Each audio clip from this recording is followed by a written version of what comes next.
നമ്മളിന്ന് തയ്യാറാക്കാൻ പോകുന്നു മാങ്ങാക്കൂട്ടാൻ. പാനിലോട്ട് മാങ്ങ ഇട്ട് കൊടുക്കുന്നു. 1 സ്പൂൺ മഞ്ഞൾപ്പൊടി, 1 സ്പൂൺ മുളക് പൊടി, 1 സ്പൂൺ മല്ലിപ്പൊടി, ഉപ്പുകൂടി ഇട്ട് കൊടുക്കാം. ഇനി നന്നായിട്ടൊന്ന് മസാലയൊന്ന് മൂപ്പിച്ചെടുക്കാം. മസാല ഒന്ന് മൂത്ത് വരുമ്പോൾ നമ്മൾ വെള്ളം ഒഴിച്ച് വേവിക്കാൻ വേണ്ടി വെക്കും. നമ്മളൊന്ന് മൂടി വെച്ച് വേവിക്കും. മാങ്ങ എന്ന് വെന്ത് വരുമ്പോഴത്തേക്ക് നമുക്ക് തേങ്ങ വെള്ളം ഒഴിച്ച് നല്ല ഫൈൻ പേസ്റ്റ് ആയിട്ട് അരച്ചെടുക്കാം. 10 മിനിറ്റ് ആയിട്ടുണ്ട്. നമുക്കൊന്ന് തുറന്ന് നോക്കാം. മാങ്ങ നല്ല നന്നായിട്ട് വെന്തിട്ടുണ്ട്. ഇതിലേക്ക് നമ്മൾ അരച്ച് വെച്ചിരിക്കുന്ന തേങ്ങ ചേർത്ത് കൊടുക്കും. ഇളകി കൊടുക്കുക. ഗ്യാസ് കഴിഞ്ഞ് നമുക്ക് കുറച്ച് വെള്ളത്തോടെ ഒഴിച്ച് കൊടുക്കും.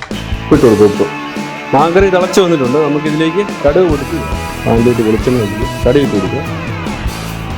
കടുക് പൊട്ടി വരുമ്പോഴത്തേക്ക് വെളുത്തുള്ളി ഇടുക. അതുപോലെ തന്നെ ഇഞ്ചി, പച്ചമുളക്, ചെറിയ ഇട്ട് കൊടുക്കുക. വറ്റൽമുളക് ഇട്ട് കൊടുക്കുക. അതുപോലെ തന്നെ കറിവേപ്പില. ഒരു 1/4 ടീസ്പൂൺ കാശ്മീരി മുളക് പൊടി ഇട്ടിട്ട് നമുക്ക് മാങ്ങാക്കറിയിലോട്ടിട്ട് ഫിനിഷ് ചെയ്യാം. അടിപൊളി ടേസ്റ്റാണ്.